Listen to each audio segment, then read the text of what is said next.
Welcome to the Beauty Growth Academy Unleash podcast. This is a podcast that helps you grow your hair, beauty, or aesthetic business. This is the podcast that gives you all the advice that you need to help you become a successful beauty entrepreneur. We're not taught how to track our figures, be full-time content creators, find new clients, and actually learn how to enjoy the journey, where me and guest speakers unpack how you can do this and more. If you are an aspiring and ambitious beauty business owner, this is the podcast for you. I hope you enjoy the show.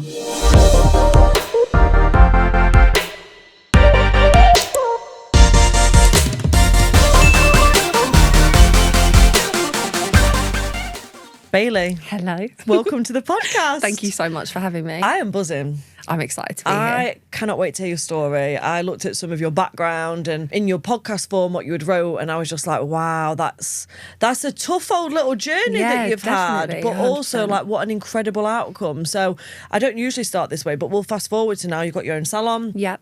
9 staff. Yeah. Training academy. Yeah. But your journey has not been easy. No, So definitely not. let's get into it. I always start with the first question, which is, how did you first get into the beauty industry? But let's take it back to kind of like your childhood, what happened there, and then how we progressed here. We'll go from there. So I went into care when I was 11 years old, which obviously I know, and that's a lot. And 11? That's like the start of like your teens. Like you've got so much going on. Like you just start secondary school. Like my whole life got tipped upside down. I went into foster care with complete strangers, was separated from my younger sister.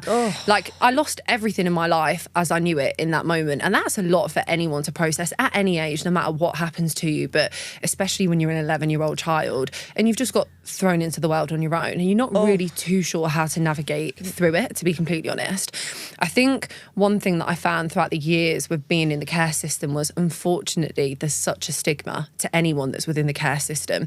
No matter anybody knowing your circumstances or what you've been through or your story as to how you've ended up in that position, unfortunately, you're just kind of looked at with the, set to fail, which is something that I really struggled with because I just couldn't understand how everyone would look at me and just instantly think I was going to fall down. Like I didn't want that out of my life. And unfortunately, the care system fails so many children. Support, kind of emotional help, everything. And it's really hard to actually physically make something of your life when you've got nobody helping you and guiding you with them steps to really get there. So for me, I really struggled like in my teens. I lost like a lot of time at school through no fault of my own. Like I was literally going through like the High Court in London from like the age of 11 with like the case that me and my sister went through. And it's a lot of adult-based stuff that a child's being put through. But in some ways, it made me grow up really quickly. And I'm a massive believer in whatever happens to you in your life, you've kind of got two choices with what you take of it. You either let it defeat you or you let it make you. And I was very much of the head frame of, I'm going to make myself something out of this situation. Like, I'm going to turn it around and I'm going to prove to everyone that I'm actually going to make something of my life.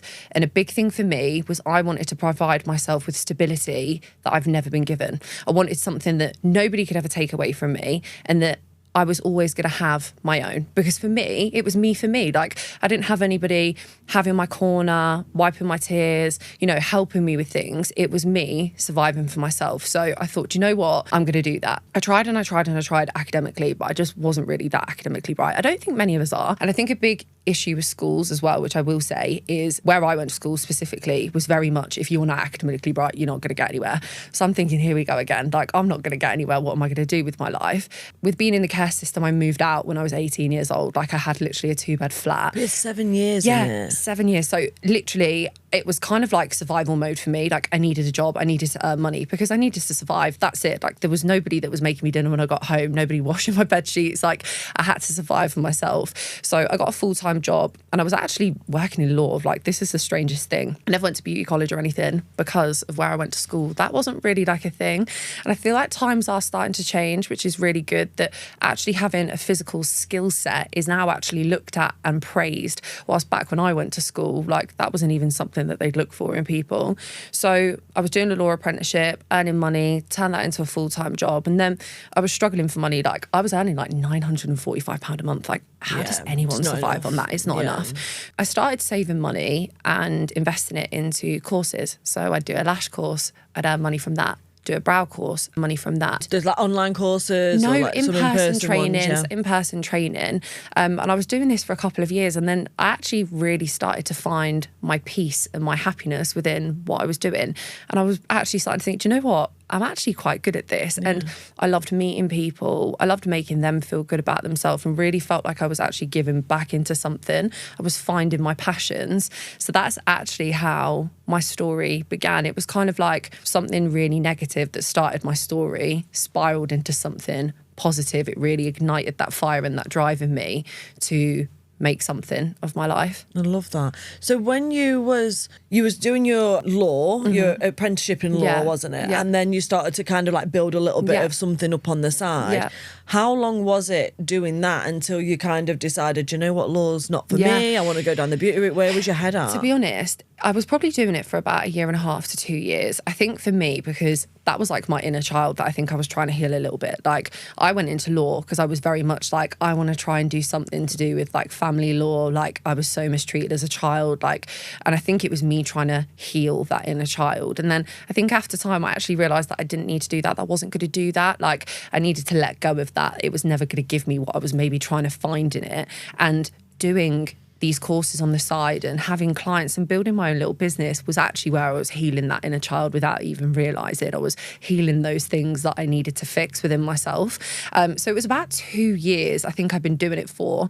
And then I actually just decided literally at the start of 2019, I was like, do you know what? I'm going to do this full time. So I left my full-time job and I just threw everything I had into it.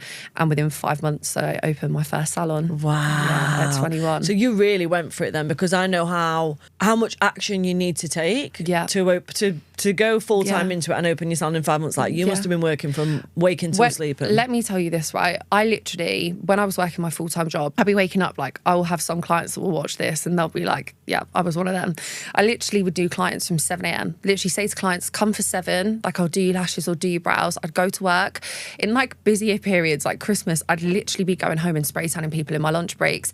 And then every evening and every weekend, I'd just do clients. Like, I really gave up my social life, like, in them years. But I was so grateful, so unbelievably grateful that people believed in me and that I was building that business and I had the clientele there, that I put everything into it. And I was so determined to make it work and so like determined of what I wanted out of it that I just threw everything I had into it. That doesn't come as a surprise, because I obviously speak with a lot of beauty business owners and some of them are like, oh, I've been doing this for so many months now and I'm not getting busy. I'm like, you're not taking enough action. No. Because I have seen firsthand what taking a lot of action can do, and like you said, you've made sacrifices, you've dedicated yourself, you've committed yourself. Question, did you, when you was going through the care system, was money very like not handed to you? No. So you had your hustle mode on? So I was in foster care and I had a really bad time in foster care. Like, I feel like foster carers aren't really vetted like for the type of thing.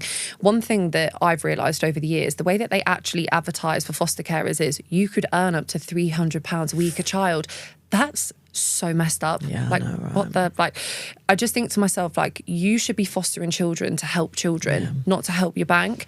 So unfortunately, I didn't have the best time in foster care. Like, it was a really tough time, but my friends literally pulled me through that. Like, I was so fortunate for my friends. Like, I wouldn't have got through it without my friends, like, and their parents, like, having me for dinner most nights, having me there every weekend.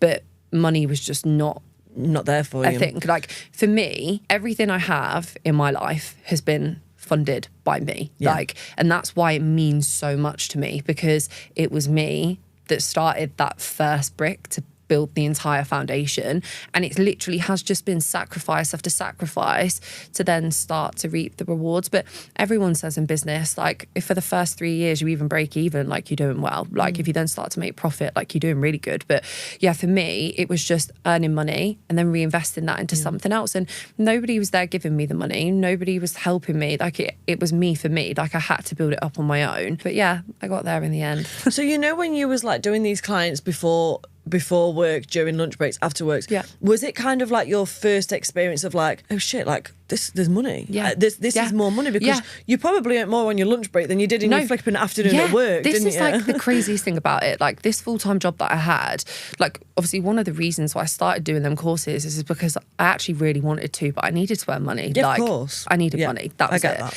And what I was earning from my full-time job had to pay my rent on my house, my council tax, my water, my electric. It had to buy me food. It had to put fuel in my car. There wasn't money left over for me to, I don't know, go and get my nails done or actually like put into other things. Or say, for example, my car needed an MOT or needed a tyre, like there wasn't money left over. So when I started to see the money, I actually really started to think, oh my God, like you can really earn money out of doing these things. And like going back to when I was at school, it was never something that was really praised or really talked about, like go and do hair, go and do beauty. Like I feel like back then, and I do still feel that there's a bit of a stigma to it now with certain people. People don't think this industry is frugal, but it is unbelievably incredible. Like it's amazing, like literally amazing, like what you can earn if you put your time and your energy into it and give it your all. You can absolutely fly. I love that.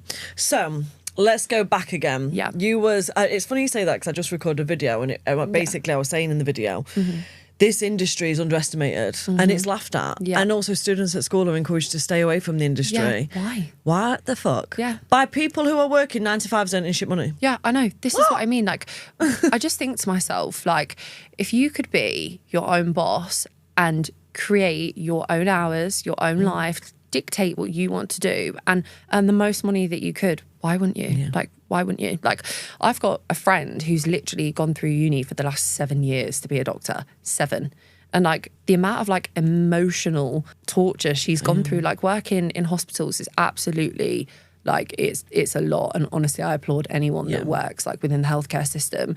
But I just think to myself, like, why is it not praised to then go do something like we do, where you can actually earn more money and earn more money whatever? and work less and work less of the trauma and all that stuff. I just think to myself, what? Like, I don't understand why it's so frowned upon. And I really wish when I was at school that somebody had actually looked at me and gone, okay, like, let's tune into the other things that maybe you could put into a passion. Like, I was always that typical kid at school that you talk too much, you distract your friends too much. But no teacher actually looked at me and thought, okay, like maybe what could that go into? It was just very much, you're not academically bright, you're not going to do anything with your life. Like you're a kid in care, like you're just getting pushed to the side.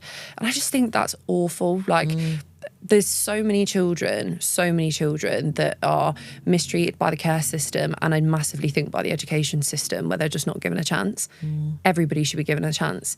And everybody like has a chance to do something with their life. I'm a massive believer in that. Like I'm very much one of them people where there isn't an excuse for something. Like I know that you can make anything out of your life. It's just how bad you want it. Yeah, I absolutely agree.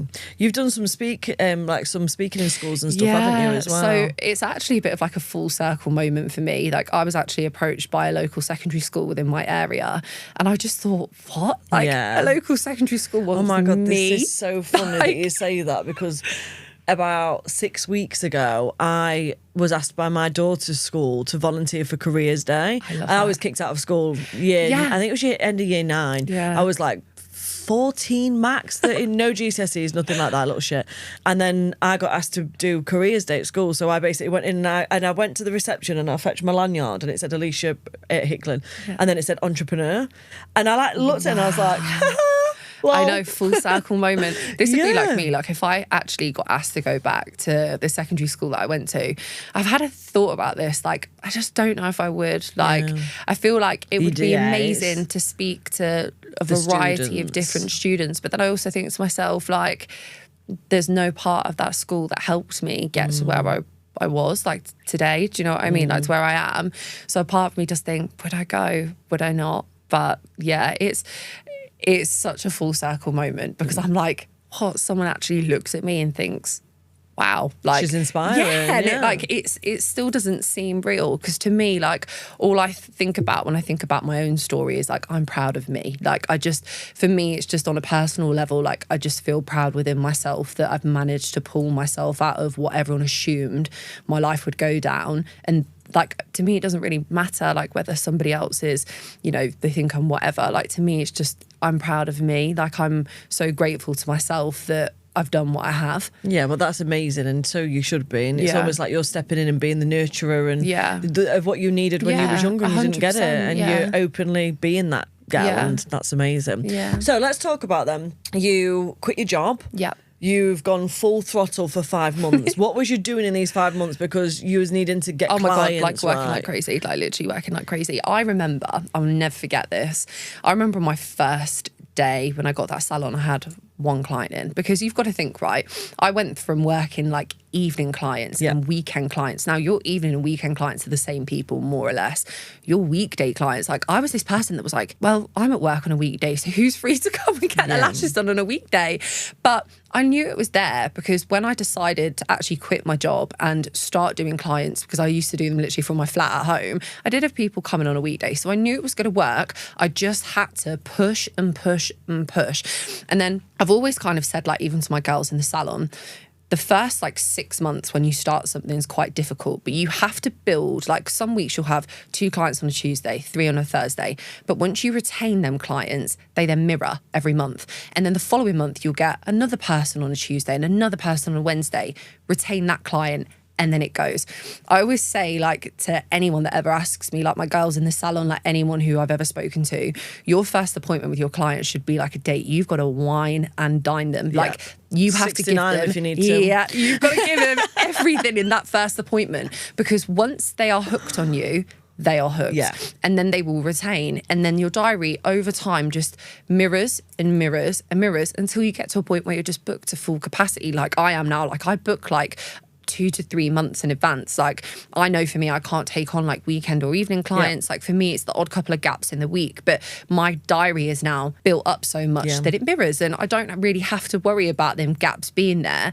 But when I first started, I was literally full throttle, just putting everything I had into it.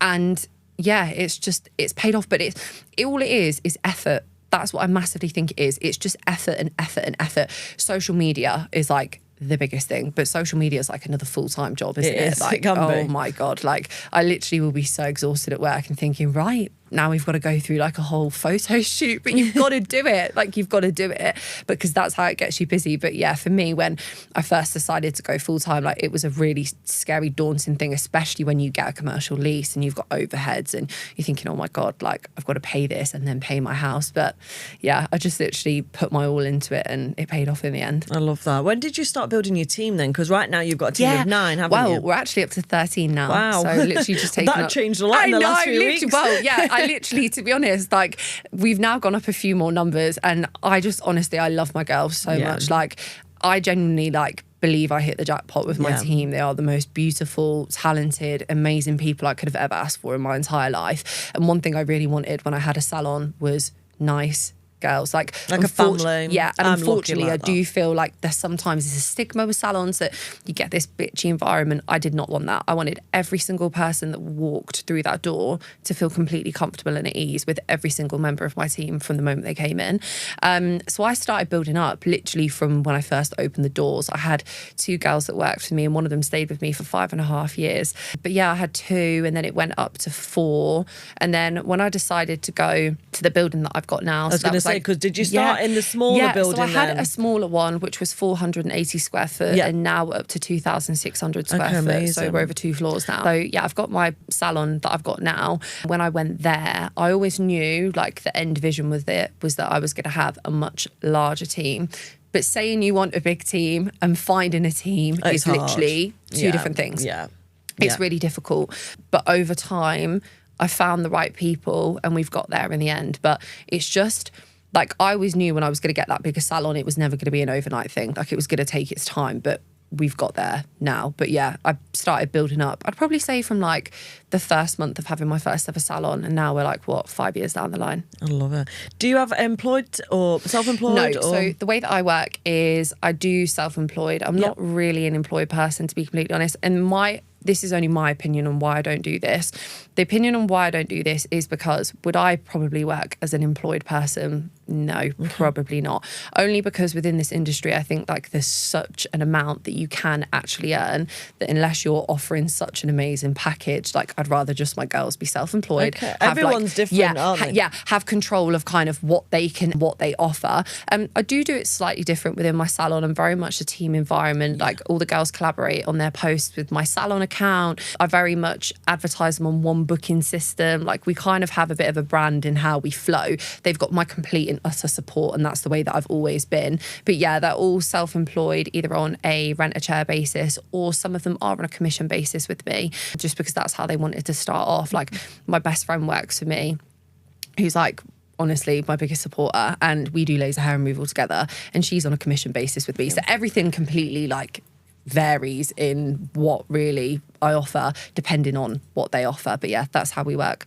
I love that. How do you manage to keep your self-employed team kind of like within that team spirit? Do you do things out of work? Yeah. So we're definitely like a group of friends, which is what I love about it. Like, we've literally just booked to go away for Christmas overnight. We're going to Norfolk to this like big house. It's got a pool and a hot tub, and I can't wait. But we'll go for like drinks. We'll go to the cinema. Like, we'll do things together. But we all get on so well that there always just is a team spirit. And to be honest, like, touch wood, like, there isn't ever really any problems. And if there is, like, they can come to me, they can go to each other, but it kind of does run smoothly. But not saying that it always will run smoothly. Like, I've had my fair share of hiccups within team members come in and go in, and it's really shaped me as a business owner. Like, at the start of the year, I had a really rough patch. Like, I literally lost like 2 full-time team members and a part-time team member at once, and it completely blindsided me, and it was a really hard time.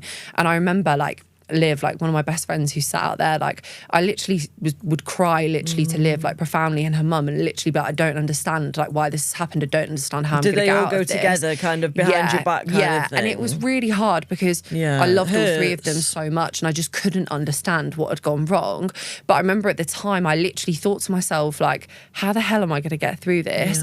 And it was a really hard time. But then the rest of my team that I had pulled me up, my friends pulled me up, and I got through it. But like, there was just a lot going on. Like, my granddad, bless him, he passed away in May, and I went through like the care system and everything, and my granddad was like the one person I had in my life that I really felt genuine care, love and empathy from. So when he died, I was like, oh my God, like, who the hell have I got left in this world now? Like, it was a really hard time. And he fell terminally ill in the February. So it was kind of like, it was like a domino effect. There was just one thing after another. But, you know, you get through it, and that's what you have to remember. Like, one thing I've learned throughout my life is sometimes bad things will happen, and you just have to understand and trust in it that it will get better. And now, like, I look back to those team members like leaving, like at the time I was distraught, and now I'm like, best thing that ever happened. Like, everything happens for a reason, and as hard as it is to remember that, sometimes you just have to. But yeah, it isn't all smooth, and like it never will be in business. And that's, like I say, one thing I've learned over the years and with time, that nothing good having will come easy. Like, there will be hiccups. I love it. Wow, you're very inspiring. I'm like, whoa, I'm loving this. So you're a really big advocate for having the right mindset, and you speak about this, like you say, in your schools and to your colleagues and everybody. What are your biggest tips for creating a successful mindset when growing your beauty business? I would probably say, to be honest, like, what I would say within myself is having faith in yourself and trusting the process. I'm still learning now as to what I think is the right thing to do to be successful. I think it's understanding, and I've learned this year massively, that not everything will run smoothly, and you have to just understand that it is never going to be smooth sailing, and it is okay to have failures. Like, I think a big like misconception with looking at people who do well is thinking that everything does well. Like, we need to be real. Like, nobody's life is straightforward. Like, you can look at the most successful person and think, oh my God, look at her car, look at her clothes, look at her watch, look at her life. They'll still have their own struggles. They're just not showing you on social media.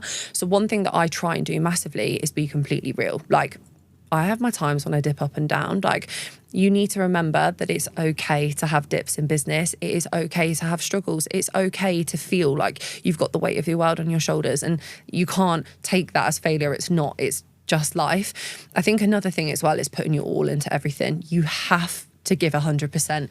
And unfortunately, if you're not willing to give it, it isn't going to work. Like, I've always said, like, in this industry, there will be people that will fly and there'll be people that will fall. It's unfortunate, but the people that fly, the people that gave everything.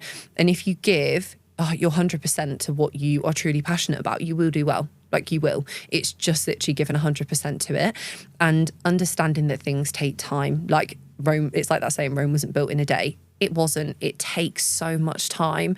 And I'd probably say They're like the three things that I'd say. Just having patience with yourself is probably the biggest thing. And like I say, I'm still learning now. I'm no expert. We all are, yeah. And this year for me within business hugely has been one of the biggest learning curves for me. I think another thing I would say, and this is more just based on like anyone that deals with any type of commercial property, learning about leases. Yeah, please do not put leases in your personal names. Are pricks. Like, let me just, especially mine. Like, I just think, like, honestly, I literally wish there was like a book on how to be like a commercial tenant, because what the hell? But yeah, understanding like commercial leases. And there is don't so put much. them in your personal name. No. Put them in a business name, a limited company name, because if everything folds, the lease can fold. You put it in your personal name, you're fucked. Yeah. And I think there should be like more talk about like commercial leases and the struggles, because we all struggle. It may not be put up like online for you to read about, but we do all struggle. But again, that's just going back to what I said, like things take time. Lessons. It's all lessons. But yeah, they're like the main things I would say. I love that. Are there any things that you do for personal growth, or like books you've read to get you to this level of, I say, confidence? Yeah. I'm going to be completely honest. I would love to sit here and say that I've read X, Y books and blah, blah, blah. I have 4 books literally sat on my bedside table. Have I read them? No. I would love to say like that I've read them, like Vex King. There's another one. It's like, you know, that it's like a hard cover, and it's like red and brown. I can't remember what it's called. That's it, The Secret, right? I've got all these that actually sat on my bedside table. Okay, well, you'll read them when you're ready to but read them. I'm going to act like I read all these books. No, you've got to be honest. No, and this is the thing, I don't. And this is what I'll say to everyone. I think for me, my maybe confidence and like maturing came from such the a young struggles age. from what I went through as a child. Like literally at the age of 13 years old, I was literally on like the witness stand, like giving evidence in like a high court case. Like I had to grow up very, very, very quickly. And I do feel like, unfortunately, kind of having to bring myself up made me a bit more of an adult. So maybe life experience, kind of like my, not wisdom, slightly wisdom, and like maybe how I come across is more just from having to grow up really quickly.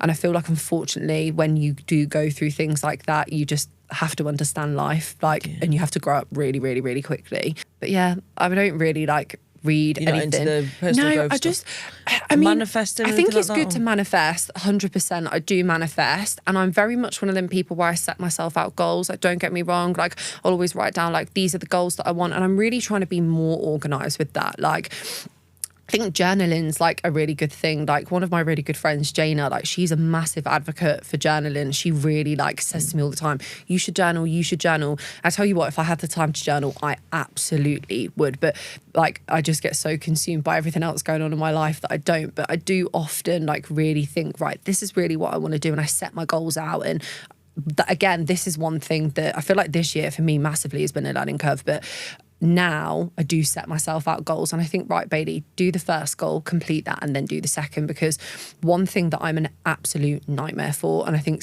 like a lot of people are, is I constantly look at like something 10 steps ahead and think, well, why am I not at that yet? And I forget all the blessings in the process of actually where I am. And I constantly beat myself up for it. I forget the actual present blessings that I'm living within in the minute. And now I actually really start to sit back and think, I'm really grateful for where I am right now. And then I go, okay, so what's next? Let's do that next thing first, and then we'll go to that one. But yeah, that's normally what I do. I love that. You're full of wisdom.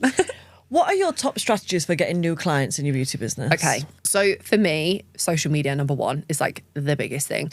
Good content. You have to get good content. Literally, like when my girls watch this, they'll be laughing because I'm constantly around the salon like, have you got a picture? Let me see your phone. Let me do it. Because I just think like good lighting, good pictures.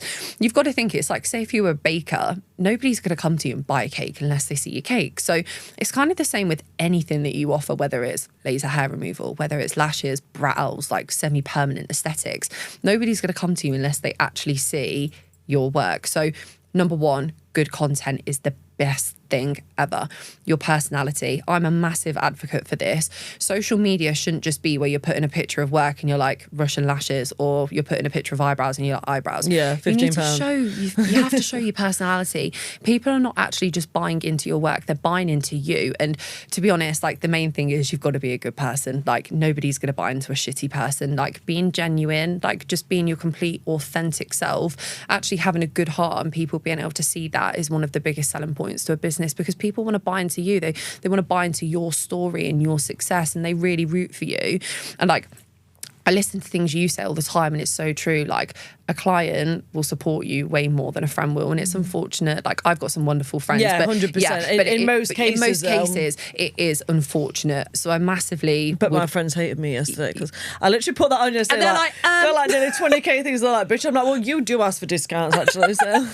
But this is what I mean. Like, but I'm rich now, so you can have them. But the thing is, it's just making sure that kind of you really are your authentic self. Like when I post on social media, I try and show like myself and my personality as much as I can, because people want to see it. Like blogging's such a huge thing these days. I'm not saying I'm a blogger, by the way. Like, let's just put this out here before my friends start cussing me out. Like, what do you think you're a blogger now? But literally, I try and show my personality as much as I can, and I'm just my complete authentic self. So that is another thing that I'd probably say. A third thing that I'd also say is your environment, whether it's a salon, whether it's a room, presentation, decoration is a really big thing. Like you need a clean, nice, decorated area. Like people do buy into something that looks nice. Like for example, a restaurant, if you saw a restaurant that was like, wow, even though the food's shit, like you're still probably going to go there because you want to go there to be like, oh, look where I am. And for me, with like my salon that I've got now, I threw so much money into that place because I was like, right, I want it to be this place that people come to and it feels luxury. Like they really want to picture that they're here. So that's another thing that I'd definitely say. But yeah, they're probably like what I'd mainly say. The key ones. And one thing that I actually would say as well, and I learned this, well, I didn't learn this recently, but I really looked into it more recently. Blast campaigns. Blast campaigns, you say about this hugely. And I think it was actually when I was listening to something you said, I've done blast campaigns before. Blast campaigns are the best thing. Yeah. I don't understand why you've got to have a client base to do it, haven't you? But they're fucking powerful. Yeah, but blast campaigns are absolutely amazing. Like just to get even clients that you've already got to come in, or even if you're sending out a blast campaign to pre-existing clients that then tell someone else about it, promoting your stuff on social media is a really good thing as well, like paying for ad promotions to really get it out there. I think one thing that I would actually say that I've just thought about when I first started, like this, some people may listen to this and think, what? But when you go on Facebook, there's like buying and selling groups, right? Yep. Go into the buying and selling groups of your local area, post in there. Hey, like this is what I do. This is who I am. This is where I'm based. Yeah, here's some pictures of my work. Introductory offers, things like that. Like you can't have this level of prestige when you first start out. You just need to be like on like a level field and be like, right, this is what I offer. I'm new to this game. Like I'm going to do a bit of a price and I'm just going to put it out there and really build yourself up over time. Like I used to do like lashes for like £20 when I first started, but I wanted people to get in, and then over time, like my clients have stuck with me, and I'm like £65 for a full set now, and that's what I'll stick at. Like that's where I'll go. But I used to post in buying and selling groups, and then word of mouth. Like it just takes time. It really does take time. What are your thoughts on rebooking, and do you think it's important to rebook your clients? Yeah, I'm a massive believer in this. So with my salon, we have an online booking system. People can always book in online. My clients, I find, like with me personally and like with our clients generally in the salon, they actually enjoy the fact that you take control of their appointments. And okay, you're my client. This is a part of the service that you're receiving. I'll sort them appointments for you. Yeah. For me, with my clients, I kind of now know when they can and can't do. So I'll have a client that will come in and I'll know that she works in a hospital, so she always has a Wednesday off. So I always know she's going to come back every 2 to 3 weeks on a Wednesday. I'll have somebody else that has their little boy, and normally her mum can have him from the afternoon. So from 12:30, she can come in. Even that small little detail, your clients really hold on to, because they're like, you're actually really paying attention to me in my life, and that's important to you. I always find that when my clients come in, I will always rebook them, because of the fact I then know for myself and my own diary that I've got that retention of that client. Obviously, you can't force someone to rebook. If they want to rebook, then they'll say yes. And if they don't, then that's it. But I'll always follow up with people. Like I offer B12 injections. I've had it where lots of new clients have come for them, and then I'll always reach out to them within a week like, hey, How you feeling? Do you want to come back? And they always really appreciate it because they're like, oh, thanks for reaching out. Yeah, I feel great. Can I book back in I don't know, 4 to 6 weeks? Do you know what I mean? But yeah, rebooking I think is a really important thing for not only your client, but for you as well, because you've then got that, right, okay, I've got them. I know when they're coming back. Do you know what I mean? Yeah, 100%. I'm a big rebooking advocate as well. Have you ever faced criticism from others about your dreams and ambitions, and how have you overcome that, if so? I think anyone who is successful will constantly face criticism. Like I've spoke to my friends about this before, not over anything that I've ever personally done, but unfortunately, I think if you drive a nice car, like you have nice things, people will constantly be like, "Me, look at you." Yeah, jealousy. And I hate that. Like I would give up everything I have in a heartbeat just for people to value me as a good person. Like being actually a good person means more to me than materialistic things. Like I will just say that, like it's not important at all. Like I know what it's like to literally have nothing and come from nothing. And all I ever wanted, like when I think back to when I was a child, is just literally to be loved and to feel loved and to have people around me. I didn't care whether I had nice stuff or whether I had a nice like car to go to school in. I just literally cared about people being around me. So materialistic things aren't everything, but unfortunately when you do well, you do face criticism. I think people will always judge you for doing well, and unfortunately that's just a stigma that comes with doing well and having nice things. I think people will always criticize you as well, no matter what you do. I don't think you can ever do right in everybody's eyes, but it's just understanding that that is just the way that it is, and you can't be affected by it. Again, that's something that I've learned over time. I used to really take it personally if not every single person was on board with what I was doing, but that's life. Win like some, you just lose have to some. accept it for what it is. You win some and you lose some. It's like going back again to the start of the year when I lost them 3 team members, like that really affected me, but that's life. Some people just Win some, you lose Well, some. do you know what I mean? I woke up this morning to one of my posts went quite viral on Instagram. I woke up this morning to multiple comments calling me a tranny. What?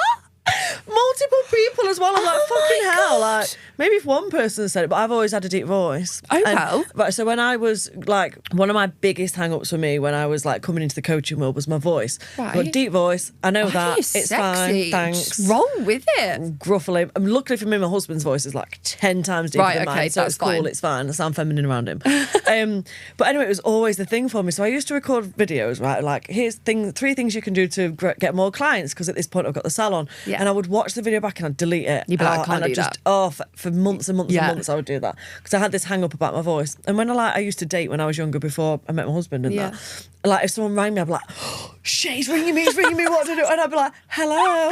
And I'd It's like, honestly, me. hi. And I would just do weird shit. So yeah, anyway, I woke up this morning, all these comments on this like, she looks like a tranny, she looks like a tranny. Why doesn't your face move? Da, da, da, da, da. Oh my But you God. know what? It's funny because for every negative comment you get, there is literally Positive 100 ones. people Yeah.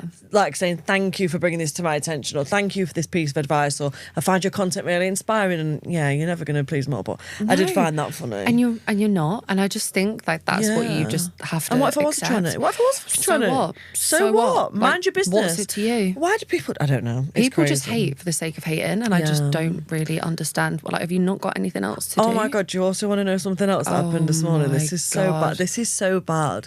Go on. So people shared this post as well. And this one person shared the post. So sometimes I'll have a quick look at like who shared it and mention me in the stories. This one person commented on the post and he put, ignore her face, but what she's saying is true. Right, I'm not even joking. He like blocked my face out and he put ignore face. And I was like, oh my God, that's rude. So I went on his profile, right? He's an aesthetic practitioner. No. Who, by the way, in my opinion, has more filler in his face than I do. Like, I fucking love filler, Botox lips. Give me it Oh all. my God, Right? In my opinion, that's Yeah, not me being yeah, judgmental, no, because I would that's- never yeah, take it to social no, media. yeah. And I thought, so you're an aesthetic practitioner and you've just literally covered my face and put So ignore her unprofessional. face, but I thought that thought. So I just replied to the story and I just put wow. And one of them like rolly eyes emojis. Yeah. And that was it. And he commented back and he just put, please don't take offence to this. It wasn't intended to cause How? offence. How? All it is my clients prefer a more natural aesthetic. So it doesn't fit with my audience. Yeah, look at his face. Right. Human So, Ken doll. anyway, so I didn't Right. reply back. I just screenshotted it and sent it to my sister because that made me feel better. And I was like, Yeah. the bitch, how dare. But honestly, I just think people are wild. So in terms of criticism, going back to it, like I think it's important for the listeners to know, people who Yeah. watch on YouTube, we're all going to face criticism. Yeah. So what do? Do I stop coaching and changing people's lives because people Thank say I'm a you. tranny? Yeah, yeah. Do you stop Yeah. changing your Yeah, clients' do I- lives? yeah, and do I close my making this- salon down? Yeah. Because No, we fucking don't. No, you don't. You just literally get yourself up, brush yourself off, and you just understand that that's a part of it, and it's never going to be smooth sailing, and you just have to. I pray for those bitches that have nothing better to do than pull people down on social media. Like, how sad? That's actually really sad. But this is what some people are like. I don't understand people that still tweet. Like, why are you still tweeting, like hating on people? Like, that's really weird. It is weird. Who trolls? No one does that anymore. Who trolls? I don't these people that are trolling people. Like, have you got time to be like? That's our like, literally. What? Like, do you know if I see something? Right, listen, we are all judgmental, and right, like we can't all act like we're saints. I'm sure we'll also see things, send it to our friends, and be friends, like, what the fuck? Like, literally, 100%. Safe space. Yeah, safe space. Like, our people come in my salon, say things. What happens in the salon stays in the salon. But I'm not going to go on social media and start trolling people. I don't understand people that do that. But I just think like you've got something crazily missing in your life. Like you must be a very troubled person. The worst thing is though, it is literally grown ass adults. I know. It is grown adults, grown women. Look at her fucking eyebrows. Do you know what I love? I love it when like these trolls troll people, and then like the people that they're trolling will literally post them on social media. Olivia like, did it the other week. So Linda, I loved it. What's up with you? Yeah. Like, and I love it. I'm like, yes. I literally love it when the trolls get outed, and then when they get outed, they're like, oh no, I didn't mean it. You should be kind on like, oh, it's crazy, crazy. So let's move on to the next question. That was an interesting conversation, but it's very important for people to know. So some people have said to me, and I'm sure you've heard this before, that your success is luck, or she must be lucky, even considering your circumstances. Girls look at you like, well, that salon must have been this, or you know what I mean? Like, there's always someone saying it's luck. What do you say to people who think that you're lucky? That I'm not lucky whatsoever. If anything, you're fucking unlucky. I mean, literally very actually unlucky with a capital to start with. It was a bad whole time for me. I'm definitely not lucky. I think I've had it before, even like completely innocently with people that don't know me or clients where they've just been like, oh, like people have assumed. Did your mum and dad help you get the salon? And I'm like, well, I don't know where my mum is. And do you know what I mean? Like, the thing is, like, I think everyone will just assume, like, by default that you must come from something when you do well. But for me, my answer to that would be that I'm not lucky, like, whatsoever. And just because you've had an unlucky start doesn't mean you're going to have an unlucky life. Like, you can build your own path and carve your own future. But I think that's a stigma that will always stick. And I'm always open to speaking about it. Like, I've never really spoken like this openly about it. And I was really looking forward to doing it because I'm glad. I think it's good. I'm so glad you have. Yeah, and I feel like it's good to talk about it because only those like really close to me like know everything that I went through. And I love my friends so much because they've had it before. They'll have conversations with people and then they'll be like, you literally don't have a clue what Bailey's been through. Like, it's crazy. And they're like, my friends are my biggest supporters. Like Liv's come with me like the whole way today because she's like so proud of me. Like, that means more to me than anything. Like, going back to what I'd said, like, I would give up everything I have in this life just to literally have my friends and have people think that I've got a good heart. And I think like that is why I'm glad that I'm here today, just to speak about that you've got to understand that sometimes, even though you look at someone on face value and think that it's all rosy, it's not always actually that way. And everyone's got their own story. And some people don't, you know, come from riches and homes and happiness. Like, they actually come from ruins, but you can still build your own foundation out of it. Your life. Yeah. You create your own luck, don't you? You do, 100%. You really do. I love that. Are there any rituals or practices that are non-negotiable for you as a business owner? I think one thing, again, over time I've learned is making time for yourself.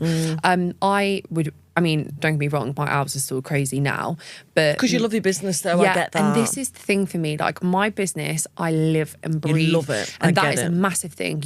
If you are not 100% about something, don't do it. Like, you have to live and breathe it. I love what I do. Like, I wake up in the morning so grateful for my life, and that's how it should be. Like, I'm so grateful for the hours that I work and the clients that I've got because of the fact I'm so lucky for this life. But making time for yourself is a big thing. Making sure you've got time to go to the gym, like, you've got time to see your friends. Like, I have a Sunday and a Monday off, and some people only have a day off a week, but I make sure I have two. I want to see my friends. Like, I want to do things. Like, I just want to have time for myself. So that for me is a big non-negotiable, to make time for me. Otherwise, you drive yourself crazy and you drive yourself into the ground. And you burn out. And I think as well for you, like, you have had them days where you was working 7 days a week. You was working evenings, you was working weekends. And sometimes, like, I'm going to say it, like, they're necessary when you want to build what you want to build so quickly.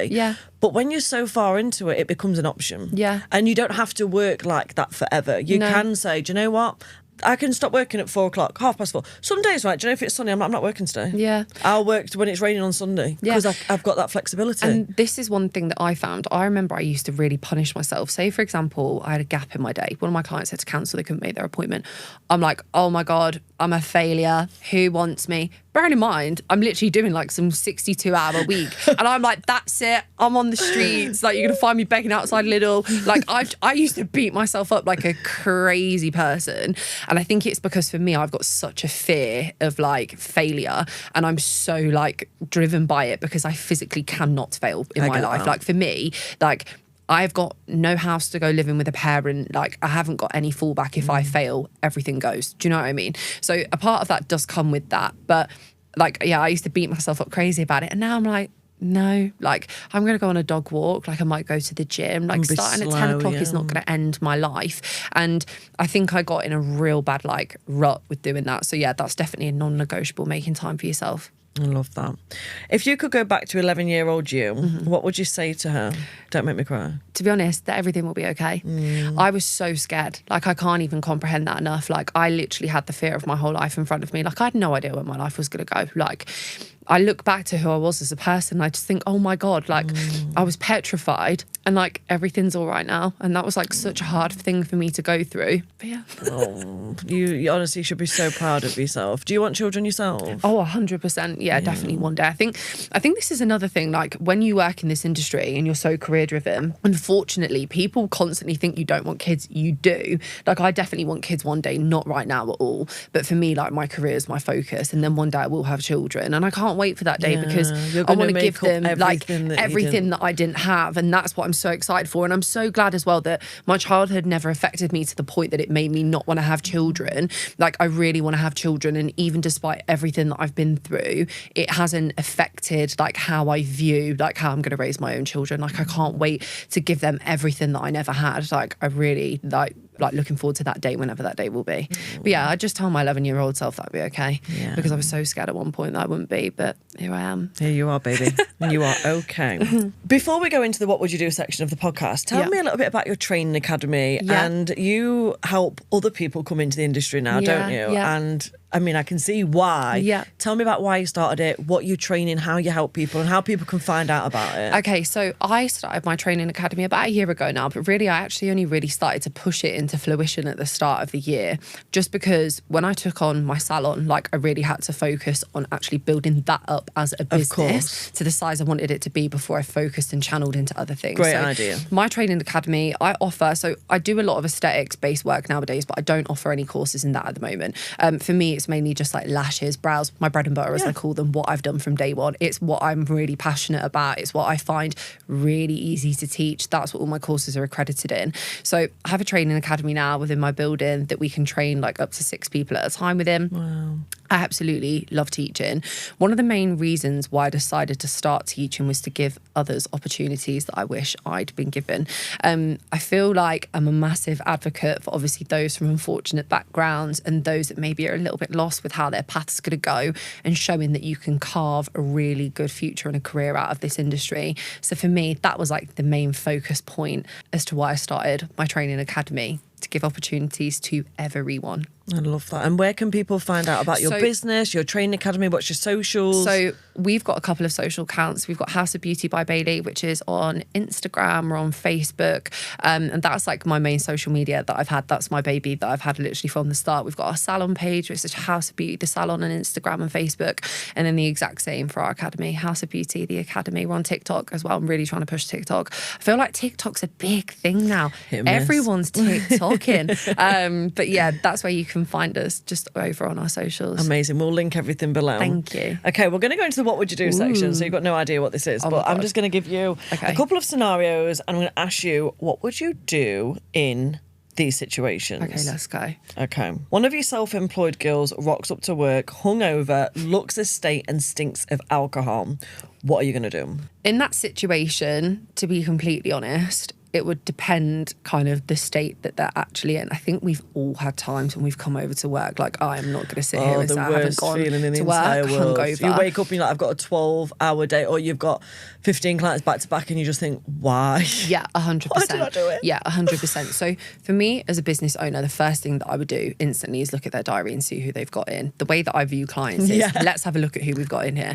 Now, say if they've got brand new clients, this is a really important, I mean, every appointment is important. Yeah, Let me but just some make clients that. will let it go. Some clients you've had for years. Like, for example, I'll have one of my girls does teeth whitening. Say, for example, it was like her that came in or whatever.